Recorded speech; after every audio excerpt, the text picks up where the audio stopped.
Awalnya kerjaannya nyapu, ngepel, dan nyuci baju majikan. Sekarang, dia tinggal bilang, "Ya Habibi, hari ini kita makan di Dubai atau Paris." Iya, guys, ini bukan sinetron Indosiar. Ini kisah nyata. Seorang TKW asal Indonesia yang dulunya cuma pembantu di Arab Saudi, sekarang jadi istri jenderal. Bisa dibilang dari nyuci baju bos, sekarang jadi nunjuk-nunjuk bos suruh nyuci perasaan. Gimana? Sebelum kamu mikir keras gimana caranya jadi menantu sultan, like dulu videonya, subscribe biar dapat notifikasi kisah gokil lainnya, dan tulis di komentar. Kamu nonton dari kota mana nih? Siapa tahu jodohmu udah nunggu di balik kandang unta.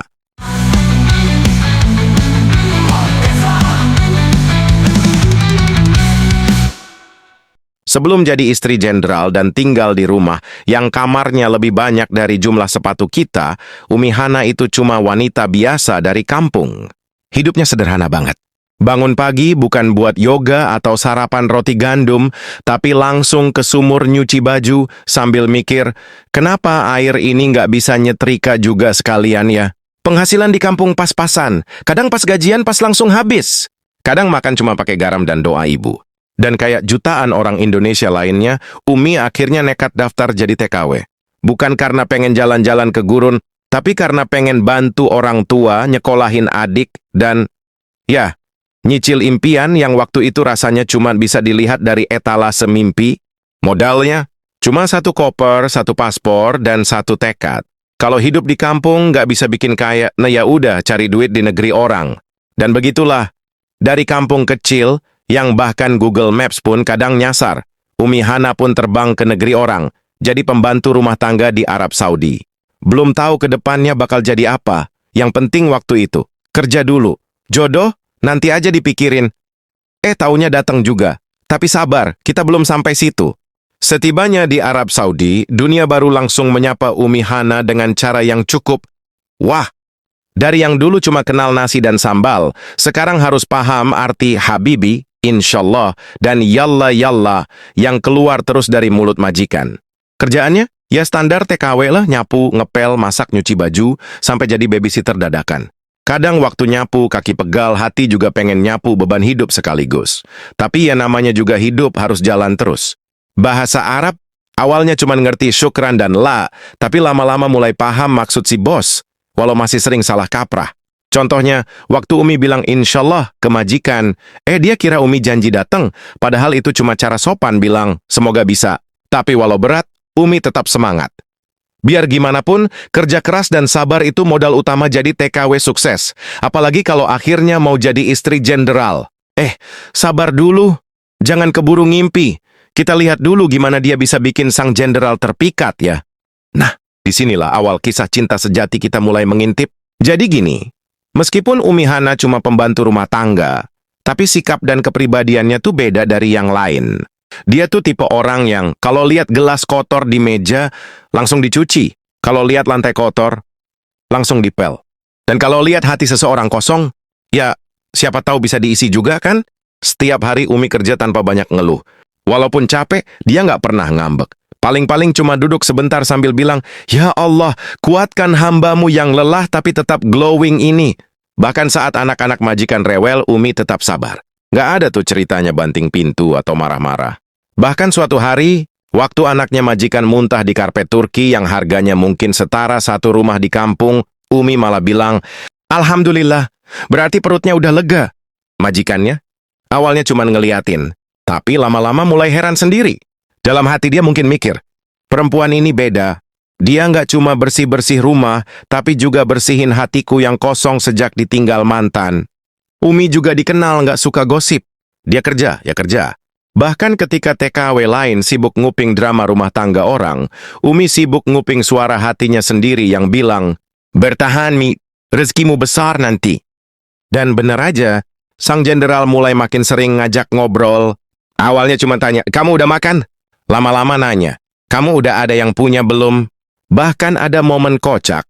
Waktu Umi lagi nyapu taman, sang jenderal tiba-tiba berdiri di sampingnya dan bilang, "Kalau kamu lelah, aku siap bantu menghapus capekmu dengan pernikahan." Umi cuma bisa bengong. Dalam hati mungkin dia mikir, lah ini beneran nembak, atau aku lagi kesambet AC. Tapi ya, begitulah guys. Kadang orang baik nggak harus cantik bak artis sinetron. Cukup punya hati yang tulus, kerjaan rapi, dan doa ibu di ujung telepon. Dan Jenderal Arab itu jatuh hati bukan karena Umi bersihin rumah, tapi karena dia udah bersihin seluruh isi pikirannya. Hari itu awalnya biasa aja. Umi Hana seperti biasa bangun pagi, nyapu halaman, masak buat keluarga majikan, dan nyuci baju yang jumlahnya kadang lebih banyak dari cucian satu kampung. Tapi ada yang beda. Sang jenderal tiba-tiba pulang lebih awal dari kantor. Pakai baju rapi, semprot parfum Arab yang aromanya nyium aja udah bikin dompet bergetar. Umi bingung, ini mau rapat negara atau mau ngelamar orang? Ternyata yang kedua. Tanpa aba-aba, tanpa musik romantis, tanpa lilin-lilin kayak di sinetron, si jenderal langsung berdiri di depan Umi dan bilang dengan nada serius, "Aku sudah lama memperhatikanmu. Kamu wanita yang berbeda. Maukah kamu menikah denganku?"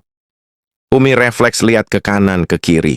Kirain lagi direkam buat konten TikTok majikan. Tapi nggak ada kamera, nggak ada musik.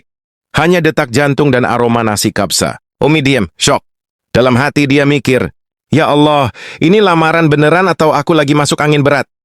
Tapi si jenderal serius. Bahkan udah siapin surat nikah, udah ngomong sama keluarganya. Bahkan katanya, "Kalau kamu nggak mau sekarang, aku bisa tunggu. Tapi tolong jangan bilang tidak." Lah, siapa yang nggak meleleh coba? Biasanya ditunggu tukang gas saja suka nggak datang-datang, ini ditunggu jenderal. Umi akhirnya bilang, "Kalau ini yang terbaik menurut Allah, saya siap." Dan, boom! Dunia langsung berubah. Dari yang biasanya nyuci baju majikan, sekarang malah disuruh milih warna baju pengantin. Dari yang biasanya dengar anak kecil bilang, "Yalla, yalla," sekarang dengar calon suami bilang, "Aku ingin kamu jadi ibu dari anak-anakku." Gila, ini bukan kisah cinta biasa. Ini kayak mix antara Cinderella, Upin Ipin, dan sinetron Ramadan digabung jadi satu. Tapi, yang bikin beda ini kisah nyata. Dan semuanya baru dimulai setelah lamaran yang penuh kejutan dan deg-degan level tinggi itu. Akhirnya, pernikahan pun disiapkan. Tapi tunggu dulu bro dan sis, ini bukan pernikahan biasa. Karena kita lagi ngomongin jenderal Arab yang nikahin mantan pembantunya. Reaksi keluarga? Nah, itu bagian yang, bisa dibilang agak seru. Awalnya, keluarga besar si jenderal rada kaget. Mereka sempat mikir, ini serius? Dari semua perempuan di Arab, pilihannya justru TKW Indonesia yang tiap hari pegang sapu dan spatula. Tapi setelah lihat sikap Umi Hana, sopan, sabar, rendah hati, dan gak neko-neko, mereka mulai luluh. Bahkan ibunya si jenderal sampai bilang, dia kepo datang dari jauh, tapi hatinya lebih dekat daripada banyak orang di sekitar kita. Buset, speech-nya bikin nangis satu tenda nikahan. Akhirnya, dengan restu keluarga, pernikahan pun berlangsung. Sederhana, nggak mewah-mewah amat, tapi khidmat. Dan yang paling penting, halal. Umi Hana, si gadis desa dari Indonesia yang dulu cuma tidur di pojokan dapur, sekarang resmi jadi istri sah dari seorang jenderal militer Arab Saudi. Nggak pakai sihir, nggak pakai skincare Korea. Cuma pakai kesabaran, akhlak baik, dan kuasa Allah Subhanahu wa Ta'ala. Tapi jangan salah. Dan sejak hari itu, posisi Umi di rumah langsung naik pangkat. Dari Mbak jadi Madam. Dari yang biasa dipanggil, "Umi tolong ini dong." Sekarang dipanggil, "Sayang mau makan di mana malam ini?" Dulu disuruh nyuci baju, sekarang disuruh pilih tas Chanel warna apa. Dan yang paling bikin ngakak, waktu ada tamu datang dan nanya, "Ini istri siapa ya?" Sang jenderal jawab dengan senyum bangga, "Ini istri saya, dulunya pembantu, sekarang permaisuri." Wah, auto ngiri seluruh grup WhatsApp keluarga. Setelah sah jadi istri seorang jenderal Arab, hidup Umi Hana berubah 180 derajat.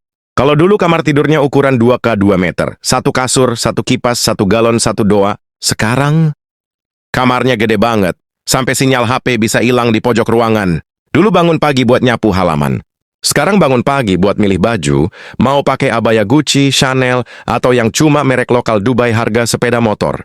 Yang biasanya masak buat majikan, sekarang tinggal pilih. "Sayang, hari ini kita makan kapsa, mandi, atau naik jet ke Turki." Dan jangan tanya soal fasilitas rumahnya. Ada taman luas, kolam renang, ruang tamu yang muat buat arisan RT satu kompleks, plus lemari yang lebih gede dari warung sembako. Tapi yang paling luar biasa adalah perubahan cara orang memperlakukan Umi. Dulu orang manggilnya, "Mbak tolong sapu ya." Sekarang jadi, "Madam, would you like tea or fresh juice?" Dulu handphonenya cuma bisa buat SMS 160 karakter. Sekarang, tiap selfie pakai iPhone terbaru yang kameranya bisa lihat sampai pori-pori masa lalu. Tapi, meskipun hidupnya berubah drastis, Umi nggak berubah jadi orang yang sombong. Dia tetap rendah hati, tetap ramah, dan tetap suka bilang, Aku ini cuma perempuan kampung biasa yang dikasih rezeki luar biasa. Bahkan lucunya, dia masih sering bantu kerjaan rumah sendiri. Katanya, kalau aku nggak nyapu sehari rasanya kayak kangen masa lalu. Ya ampun, ini orang glow up tapi tetap down to earth. Jarang banget loh bintang 5 rasa humble gini. Pokoknya hidupnya sekarang tuh kayak quotes motivasi yang beneran kejadian. Kerja keras tidak akan mengkhianati hasil. Dan kalau ada yang tanya, Umi kok bisa sih sampai di titik ini? Dia cuma senyum dan jawab, karena aku kerja dengan hati, bukan cuma dengan tangan. Kalau ada lomba Glow Up Internasional, Umi Hana ini kayaknya juara 1 tanpa babak final. Gimana enggak? Dulu ke pasar naik angkot, sekarang keluar rumah naik mobil SUV anti gempa buatan Jerman. Dulu sandal andalannya Swallow, sekarang sepatunya heels berlapis emas. Dulu skincare-nya air wudhu, sekarang serumnya ada label Made in France, not for sale in minimarket. Bahkan HP-nya, dulu HP-nya sering dikasih notif memori hampir habis. Sekarang memorinya 1 TB dan yang habis justru memori mantan. Umi juga berubah penampilan. Dulu dasternya corak bunga mawar buluk. Sekarang abayanya mahal, warnanya elegan, dan dipakai sama istri-istri pejabat Arab lainnya.